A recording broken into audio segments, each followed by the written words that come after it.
요즘 여러분 누가복음 묵상 잘 하고 계시죠? 누가복음은 우리가 일절에 잘 나와 있는 대로 데오빌로라고 하는 한 사람을 위해서 성령의 감동을 받은 누가가 기록한 두 편의 긴 편지, 누가복음하고 사도행전이죠. 이 두 편을 보태면 신약 3분의 1쯤 됩니다. 신약 한 3분의 1 정도가 누가가 한 사람을 위해 쓴 편지입니다. 성령님이 저자입니다만은 누가를 통해서 쓰신 편지입니다. 누가가 이 편지를 쓸 당시에 예수에 관한 기록들이 많이 있었습니다. 그런데 누가는 어떤 기록보다도 자세하게 썼다고 이렇게 밝히고 있습니다. 예수에 관한 모든 일을 근원부터 자세히 살핀다도 차례대로서 보내니 각하가 알고 있는 바를 더 확실하게 하십시오라고 밝힙니다. 데오빌로라고 하는 사람이 누군지 정확히 알 수는 없습니다. 이 각하라고 하는 걸 보니까 상당한 권력자 아닌가 하는 생각을 하는데, 이 양반이 아마 이 예수에 대한 정보를 많이 입수를 하고 뭔가 믿음이 생길 듯 말 듯 할 때였던 것 같습니다. 그 이야기를 듣고 누가가 자세히 써 보내니 당신이 아는 바를 확실하게 하라 말이지, 예수를 잘 믿어라, 그렇게 이 복음이 시작이 됩니다. 그래서 우리는 누가복음을 통해서 예수에 관한 이야기를 충분히 들을 수가 있고, 복음이 무엇인지, 예수가 왜 어떻게 십자가에 달려 돌아가시고 부활하셨는지, 하나님의 나라와 이가 무엇인지를 알 수가 있습니다. 몇 차례 누가복음을 통해서 이를 알아보려고 합니다. 한 구절 한 구절이 중요합니다만은 기록되지 않은 구절과 구절 사이, 문단과 문단 사이, 우리가 행간이라 그러죠. 그것도 참 중요합니다.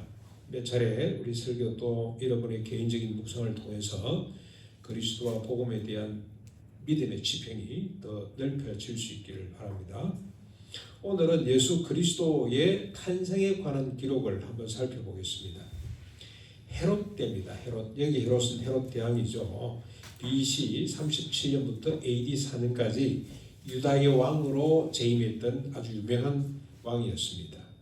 그 왕 때입니다. 갈릴리 나사렛 동네에 다윗의 후손 요셉이라는 사람이 있었는데, 그에게는 마리아라고 하는 약혼녀가 있었습니다. 결혼을 아직 안 했습니다. 약혼녀입니다. 어느 날 천사 가브리엘이 하나님의 보냄을 받고 마리아에게 나타나서 이렇게 말합니다.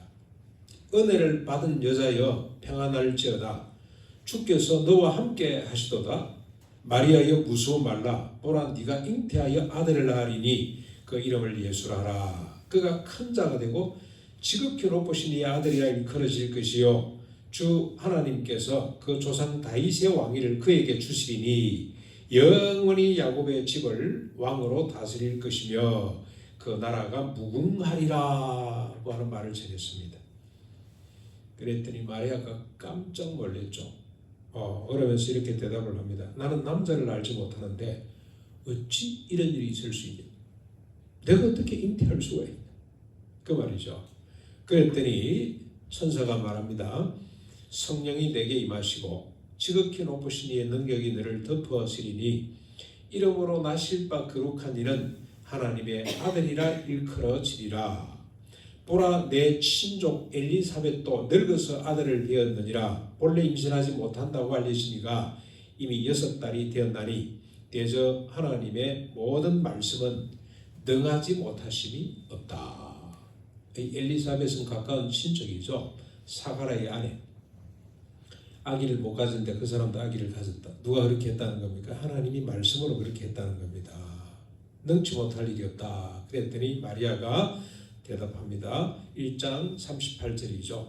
주여 주의 여종이오니, 여종, 옛날 번역에는 계집종으로 되어 있는데 좀 조금 너무 비하한 것 같아서 여종으로 바꾼 것 같습니다만 사실 여자 노예입니다. 노예, 끈으로 묶였다 그런 뜻입니다. 주의 여종이오니 말씀대로 내게 이루어지어다. 그러자 천사가 떠났습니다. 하나님이 마리아를 콕 집어서 선택한 이유가 바로 여기에 있습니다. 그냥 마리아가 아니죠. 주의 여종이오니 당신의 뜻대로 당신의 말씀대로 내게 이루어지십시오. 여러분, 이 자세가 하나님의 뜻, 하나님의 그 영광스러운 뜻이 개인의 심령의 역사 속에 성취되기 위해서는 이런 인간의 필요 조건이 충족되어야 됩니다. 그렇죠? 우리 사람들에게 유일하게 우리에게 요구되는 바는 바로 이겁니다. 주의 종이오니 주님 말씀대로 주님 뜻대로 하십시오. 내 생각, 내 계산 다 내려놓고 주의 말씀대로 하십시오. 이 자세가 필요한 거죠. 마리아가 그런 사람입니다.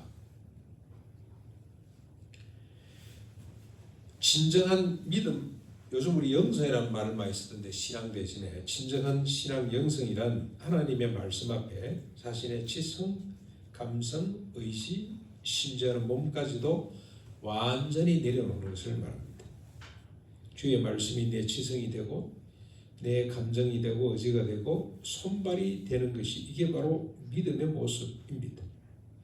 하나님의 말씀 앞에 전 인격이라고 그러죠. 지성, 감성, 의지 그리고 몸까지 포함하면 전 존재를 하나님 앞에 내려놓는 것. 이게 자기 부정이고 신앙의 본체라고 할 수가 있습니다.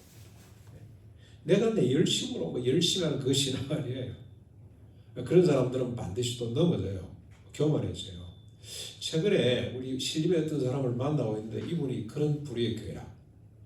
자기 교회만 지상에 가장 유일하게 바른 교회고 나머지는 다 엉터리고 그래서 이분은 얼마나 열심히 노력하는지 모릅니다. 우리가 아마 그 이야기 들으면 뒤로 까무러칠 겁니다. 매일 노동을 하고요. 피로를 어떻게 푸냐 그랬더니 교회 가서 기도하면서 푼대. 매일 저녁마다 집회가 1시, 2시까지 있어. 이 양반 목소리가 늘 걸걸걸걸 해요. 늘 입술이 지고 코가 지고 막 그래. 그렇게 열심히 믿어요. 왜 그러냐? 천당 가라고. 참 열심은 가장합니다만은 자기 열심으로 의지로 되는 거 아니에요. 그 자칫 잘못하면 이 사람이 2단, 3단으로 가겠다는 생각이 들어가지고 제가 지금 너무 안타까워서 자주 만나야 되겠다 그래서 부르면 잘 와요. 또 와서 식사도 같이 하고 교제를 지금 하고 있는데 그런 사람이죠. 그거 아닙니다. 여러분 그거 신앙 같지만 그게 아니고 하나님 말씀 앞에 자기를 낮추는 거. 말씀이죠. 말씀. 자기 의지가 아니고요. 하나님 말씀이 내 의지가 되는 거. 그게 마리아의 신앙이고 마리아의 영성이라고 할 수가 있습니다. 말씀 앞에 자신을 완전히 내려놓은 마리아가 사가랴의 집으로 달려갔습니다. 왜냐하면 이 소리를 들었기 때문에 엘리사벳도 아이를 뵀다는 이야기를 듣고 문안하기 위해서 달려갔습니다. 이렇게 엘리사벳이 마리아의 문안을 받을 때 태중의 아이가 심히 뛰놀았습니다. 엘리사벳이 성령이 감동되어 큰 소리로 외칩니다. 여자 중에 네가 복이 있도다. 내 태중의 아이도 복이 있구나. 내 주의 어머니가 내게 나오니 이게 어떻게 된 일인가? 내 주의 어머니가 예수님의 어머니가 메시아의 어머니가 내게 나오니 이게 어떻게 된 일인가? 깜짝 놀랍니다. 보라, 내 문안하는 소리가 내 귀에 들릴 때 아이가 내 복중에서 기쁨으로 뛰놀았도다. 주께서 하신 말씀이 이루어지시도록 맡긴 믿은 여자여 네가 복이 있도다라고 외치게 됩니다.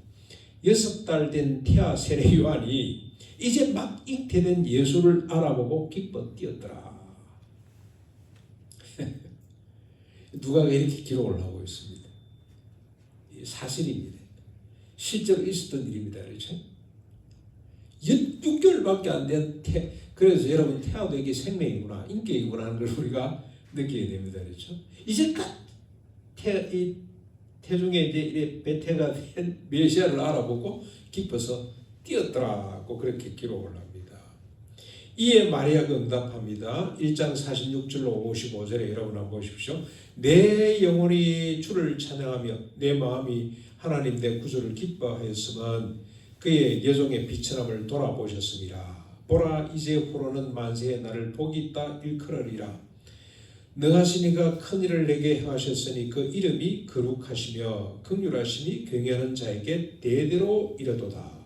그의 팔로 힘을 보이사 내 마음의 생각이 교만한 자를 흩으셨고 권세 있는 자를 그 위에서 내리치셨으며 비천한 자를 높이셨고 줄이는 자를 좋은 것으로 배불리시며 부자는 빈손으로 보내셨도다. 그 종 이스라엘을 도우사 긍휼히 여기시고 기억하시되 우리 조상에게 말씀하신 것 같이 아브라함과 그 자손에게 영원히 하시리로다 라고 찬양을 하게 됩니다.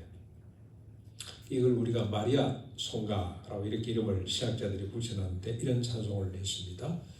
여러분 다시 한번 우리가 마리아가 어떤 사람인지를 깨닫게 됩니다. 그냥 마리아가 아니구나. 자신이 왕이 될 아이를 잉태했기 때문에 복이 있다고 이렇게 하나님께 감사하는 것 아닙니다. 왕의 씨를 가졌기 때문에 그런 뜻이 아니에요. 마리아는 하나님이 약속하신 구주를 간절히 기다렸던 사람입니다. 구주를 간절히 기다렸다는 뜻은 뭐냐? 자신을 포함해서 인간을 잘 알았다는 방정이에요. 마리아가 자신과 인간은 어떻습니까? 권세 있는 자와 비천한 자, 부자와 가난한 자로 나뉘어질 수밖에 없는 존재였어요. 주님이 오셔서 하시는 일이 뭐겠습니까? 그렇다면 모든 인간을 평균케 하는 일입니다. 이를 부정하고 따르지 않는 교만한 자를 흩으시고 권세 있는 자를 위에서 내리치시고 부자를 빈손으로 돌려보내는 겁니다. 그냥 한 이야기가 아니에요. 이게. 이것이 어떻게 인간이며 구원이라고 할 수가 있는가? 여러분 최초의 인간을 한번 생각해 보십시오. 최초의 살인 사건 누굽니까? 가인과 아벨이죠. 가인이 자기 동생을 죽였죠. 왜 죽였습니까? 질투심 때문에. 동생보다 더 잘나야 한다는 욕심 때문에 살인을 저질렀죠. 여러분 아합이 나봇의 포도를 빼앗은 사건을 한번 생각해 보십시오. 이 우리가 그냥 지나간 역사 같습니다만 당사 입장에서는 나봇과 그 가족들 입장에서는 정말로 고통스러운 일이죠. 죽었잖아요. 왜 이런 일이 벌어집니까? 더 좋은 땅, 더 화려한 궁궐을 갖고 싶은 욕망, 이 모든 인간이 행복하게 사는 하나님의 뜻을 까먹겼죠. 이런 인간과 세상을 뒤바꾸시고 심판하시고 고치기 위해서 주님이 오셨습니다. 그런데 어떻게 주님이 이 세상을 바꾸냐? 군대를 동원해서 비상계엄을 선포해서 낮추고 높이는 것이 아닙니다. 십자가 부활을 통해서 존재 자체를 바꾸시는 거죠. 자기만을 생각했던 인간을 우리를 생각하는 인간으로 구원하심으로 천국이 임하도록 하셨습니다. 마리아가 소망한 바가 바로 이겁니다. 하나님이 괜히 마리아를 선택한 것이 아닙니다. 이런 소망을 갖고 있었던 사람이 마리아였습니다. 여러분 이를 증명하는 사건이 그 뒤에 펼쳐집니다. 세례 요한이 태어나고 6개월이 지났을 때였습니다. 가이사 아구스토가 천하에 호적을 하라는 명을 내리게 됩니다. 2장 1절로 2절이죠. 가이사 아구스토는 BC 31년부터 AD 14년까지 로마를 통치했던 황제였습니다. 그때 여러분 로마 가히 침략할 만하죠. 그 로마를 지배했던 최고의 권력자였습니다. 그의 명령을 받은 사람들이 각기 고향으로 떠났습니다. 시골 동네의 가난한 목수 요셉도 고향 베들레헴을 향해서 만삭의 아내를 데리고 약혼녀죠. 데리고 갔습니다. 여러분 가이사 한마디에 천하가 움직이죠. 얼마나 그의 권세가 컸던지 딱 한마디 하면 천하가 다 움직이게 돼 있다. 그런데 어떻습니까? 힘을 요구하고 그리고 또 났습니다. 호적을 하라고 한 이유가 뭐겠습니까? 호적을 정리하면 더 많은 세금을 거둘 수가 있겠죠. 그리고 더 강렬한 군대를 만들 수가 있을 겁니다. 더 높은 명성을 얻고 하나님보다 높아질 수 있다라고 생각을 했을 겁니다. 자, 이렇게 베들레헴에 도착한 요셉과 마리아는 여간을 잡지 못했어요. 아마 몸이 그리고 나사렛부터 베들레헴까지는 한 100km 정도 되거든요. 그러니까 이게 가는데 시간이 꽤 걸렸을 거고 지금 같으면 뭐 1시간 만에 가기도 하겠습니다만 애기 가졌죠. 만삭이죠. 그래서 아마 시간이 많이 걸려서 늦게 도착을 해서 여간을 잡지 못한 것 같습니다. 갑자기 찾아온 해산을 마국간에서 받았습니다. 비등이 아기를 강보에 사서 구유에 뉘어야만 했습니다. 여러분, 이 부모의 입장, 요셉과 마리아의 심정을 한번 상상해 보십시오. 이 행간인데 어땠을까요? 마리아는 아기에게 너무 미안해서 아마 해산의 고통이나 그 다음에 당혹감을 느낄 여유가 없었을 것 같아요. 그죠? 이게 막 지금 밀고 나오니까 얼마나 놀랬겠어요. 그것도 마국간에서 아기를 받았으니 얼마나 참 비참했겠습니까? 요셉은 아마 밀려오는 자책감, 이게 감당이 안 됐을 것 같아. 내가 왜 이 짓을 했지? 그게 뭐 호적이 뭐 중요하다고 내 한 사람 안 한다고 해서 그거 하면 그냥 넘어가지. 내가 왜 이 짓을 했을까? 이런 아마 자책감이 상당했을 거라는 생각이 듭니다. 그러나 여기에 하나님의 큰 뜻이 있습니다. 예수님이 하나님의 아들인데 하나님이 자기 아들을 세상에 보내면서 무슨 실수를 했겠어요? 여기에 엄청난 의미가 하나님의 뜻이 있다는 겁니다. 상상치도 못할 곳에서 하나님의 큰 뜻이 선포됩니다. 그날 밤 바로 그 시간이었습니다. 그 동네 목자들이 들판에서 양떼를 치고 있는데 갑자기 주의 사자가 영광 중에 나타났습니다. 깜짝 놀란 이 목자들에게 천사가 이렇게 말합니다. 무서워하지 말라. 여러분 2장 8절 12절이죠. 무서워하지 말라.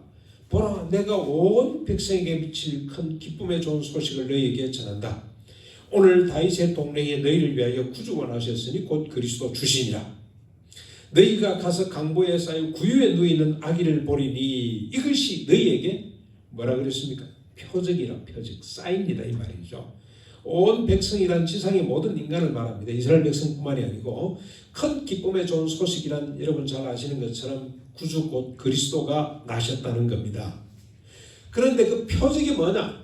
온 인류를 위해서 구세주 예수 그리스도가 왔다는 그 표적이 뭐냐? 그 사인이 뭐냐? 강보에 쌓여 마국간 구유에 누워 있는 아기입니다. 아기. 구주 그리스도가 영원히 없어서 마국간에서 태어난 것이 아닙니다. 영원히 다스릴 왕이 요람이 없어서 구유에 누워 있는 것이 아니라는 겁니다. 이는 하나님의 큰 뜻을 담고 있는 표적입니다. 구원이 무엇인지 하나님의 나라가 무엇인지를 보여주는 중요한 사인입니다. 표지, 기호입니다. 우리는 이 사인을 읽을 수 있어야 됩니다. 사인을 못 읽으면 큰 사고가 나죠. 그렇죠? 사인을 읽어야 돼요. 여러분, 작은 마을 베들레헴, 그 중에서도 초란 마국간 구유와 극적으로 대비되는 곳이 있죠. 어디겠습니까? 가이사 아구스토가 자식을 낳는다면 어땠을까요? 미리 준비된 요람이 있고요. 화려하게 꾸민 그러나 아담하고 포근한 집이 있었겠죠. 방이 있었겠죠. 왕궁에서 이렇게 태어났을 겁니다. 그런데 우리 예수님은 만왕의 왕이시고 구세주로 오시는 분인데 여기로 오셨다는 것은 뭘 의미하는 것일까요? 주님이 통치하시는 하나님의 나라는 가이사가 통치하는 세상 나라와 본질적으로 다르다는 걸 보여줘요. 다르다. 뭐가 다릅니까? 가이사의 나라는 힘으로 통치하는 나라라면 주님의 나라는 사랑으로 섬기는 나라. 가이사의 나라는 위에서 내리 누르는 지배하는 나라라면 주님의 나라는 아래서 떠받들어 섬기는 나라. 그래서 예수님이 12살 때 예루살렘에 이 랍비들하고 토론하다가 어머니를 무엇도 모르고 갔다 3일 만에 찾았잖아요.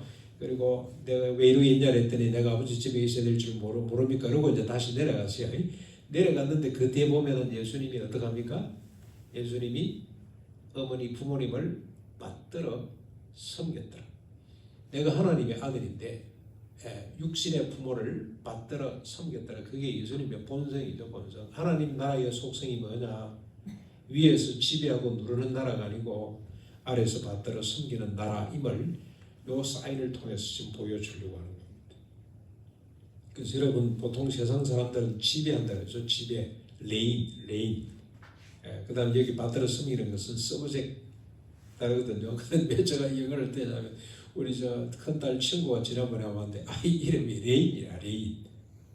그게 무슨 뜻이고 그랬더니 영어 R-E-I-G-N 레인. 지배하라고. 그 부인이 변호사고요. 부부가 둘 다 변호사인데 둘 다 변호사인데 국제 변호사 하나는 국내 변호사인데 아이를 하나 놓고 지배하라고. 세상을 지배하는 통치하는 사람이 되라고. 야, 무슨 이름을 따라구나. 예수 잘 믿는 친구예요. 한 친구는 한동대 로스쿨 나가지고 지금 변호사가 되어 있는데요. 이 한동대가 잘못 가르쳤구나 그런 생각이 들어서 지배가 아니고 섬김으로 이렇게 했으면 얼마나 좋을까 하는 생각이 드는데 마귀야 또 뭐 친구들이 또 높은 사람이 돼서 제대로 잘 하라 이런 뜻으로 지었다는 생각이 듭니다만 하나님의 나라의 사인을 이렇게 보여주시는 겁니다. 자, 이렇게 보면 앞에서 보았던 마리아가 선포한 내용이 이해가 됩니다. 힘으로 남의 것을 빼앗아 내 것을 높이는 나라가 아니라 사랑으로 내 것을 나누어 남을 높이는 나라라고 그렇게 선포하고 있잖아요. 그리고 뒤에 나오는 세례 요한의 외침도 이해가 됩니다. 여러분 3장 7절부터 14절까지 보면 세례 요한의 활동이 어떻게 전개됩니까? 광야에서 외치는 자가 많은 사람이 세례 요한께 세례받으러 나오죠. 그들을 향해 이렇게 외치게 됩니다. 독사의 자식들아, 누가 너희에게 일러 장차 올 진노를 피하려 하더냐? 핵에 합당한 열매를 맺고 속으로 아브라함이 우리 조상이라 말하지 말라. 내가 너희에게 이르노니 하나님이 너희 돌들로도 아브라함의 자손이 되게 하리라. 이미 도끼가 나무 뿌리에 놓였으니 좋은 열매를 맺지 아니하는 나무마다 지켜 불에 던져지리라. 그랬더니 무리가 묻습니다. 그러면 우리가 무엇을 하리까? 그랬더니 세례요한이 대답하여 외칩니다. 옷 두 벌 있는 자는 옷 없는 자에게 나눠줄 것이요 먹을 것이 있는 자도 그렇게 할 것이니라. 그러자 세리들이 이번에 나와서 묻습니다. 선생님, 우리는 어떻게 무엇을 하리까? 그랬더니 요한이 그들에게 대답합니다. 부과한 것 외에는 거두지 말거라. 그랬더니 이번에 군인들이 나와서 묻습니다. 우리는 무엇을 하리까? 그랬더니 요한이 그들에게 뭘 말합니까? 사람에게서 강탈하지 말며 거짓으로 고발하지 말고 받는 급료를 족한 줄로 알아라. 요한이 율법을 가르치는 겁니까? 이렇게 하면 구원을 받습니까? 아닙니다. 예수 그리스도를 전하고 있습니다.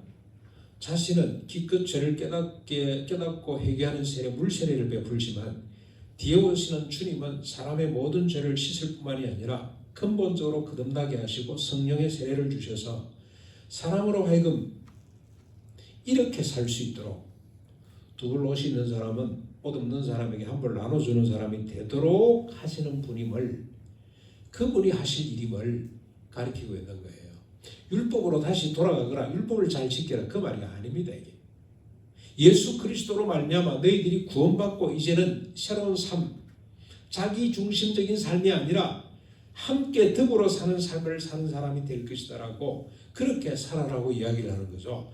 그래서 지금 이 자칫 잘못하면 율법인가 하고 자꾸 헷갈리는 율법이 아닙니다. 거듭난다는 건 뭐냐? 자기를 위해서 더 많은 옷과 산의 진미를 구하고 부가된 것 외를 거두고 강탈하고 거짓으로 고발하고 받는 급료를 족한 줄 몰랐던 인간이 옷 없는 자에게 한 벌 옷을 나눠주고 먹을 것이 없는 자에게 자신이 먹을 것을 나눠주고 부가된 것만 거두고 강탈하지 않고 거짓으로 고발하지 않고 받는 급료로 족한 줄 아는 인간으로 새롭게 태어나는 것이, 이게 거듭난다는 뜻이고 구원입니다.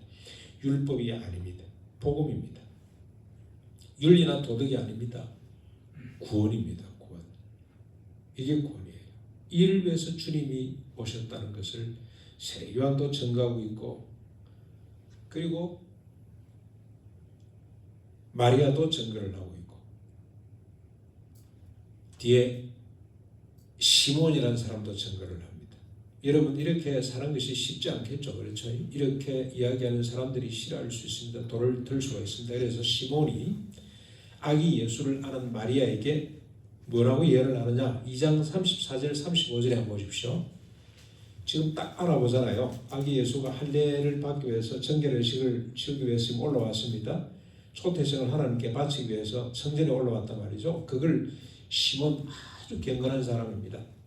경건한 사람이 딱 알아보고 뭐라고 축복을 하고 나는데 뭐라고 이야기를 합니까? 33, 34절에 보면 보라, 이는 이스라엘 중 많은 사람을 패하거나 흥하게 하며 비방을 받는 표적으로 시험을 받았고, 예수 그리스도가 비방을 받는 표적으로 시험을 받았고, 또 칼이 내 마음을 찌를 듯 하리니, 이 내 마음은 누구죠? 마리아의 마음을 찌를 듯 하리니 이는 사람들의 마음의 생각을 드러내려 함이라. 이 마음의 생각, 욕심을, 탐욕 그런 뜻입니다. 탐욕을 드러내는 분이기 때문에, 인간이 죄인임을 드러내는 분이기 때문에 모든 사람의 표적이 되어서 그 어미의 마음을 칼로 찌르듯이 아프게 할 것이라고 그렇게 예언을 합니다. 예수 그리스도 때문에 이런 일이 벌어진다는 겁니다. 주로 가난한 사람들, 이 사람들은 예수 그리스도를 메시아로 인정하고 영접을 합니다만, 실제로 예수님을 가진 사람들은 아무도 영접을 안 하죠. 대제사장, 장로들, 서기관들, 랍비들 전부 다 예수를 죽음으로 몰고 갑니다. 그렇죠? 왜 그렇습니까? 그분의 가르침이 마음에 들지 않기 때문에 그렇다는 겁니다. 이 말을 마리아는 마음에 간직하고 조용히 감당합니다. 그래서 인간을 구원하는 하나님의 뜻의 쓰임을 받는 사람이 됩니다. 가이사의 길이 아니라 그리스도의 길로 가는 우리가 됐으면 좋겠습니다. 가이사의 나라가 아니라 하나님의 나라를 받들기를 바랍니다. 중심부 고지가 아니라 주변부 저지를 바라보는, 나만을 위해서 꼭대기만을 계속 바라보는 그런 삶이 아니라 우리 모두를 위해서 주변을 좀 살피는 그런 시선을 갖는 구원받은 사람의 모습을 갖기를 원합니다. 여러분, 이게 차별이라고 하는 책을 쓴 왈레스 맨델손이라는 사람이 아주 좋은 이야기를 했어요. 어떠한 문화라 할지라도 그 사회 질서의 상류 부류에 속하는 사람들은 그 문화에 상응되는 면모를 갖추고 있기 마련이다. 여러분 이해가 되시죠? 요즘 우리 대한민국의 상류층에 있는 사람들, 우리 사회가 부여하는 어떤 문화적 혜택을 누리고 있잖아요. 그렇죠? 그러나 어떤 문화의 시금석이 뭐냐? 그 문화가 성숙하다, 덜 성숙하다, 시금석이 뭐냐? 그 사회 저변의 사람들을 어떻게 취급하느냐에 달려있다.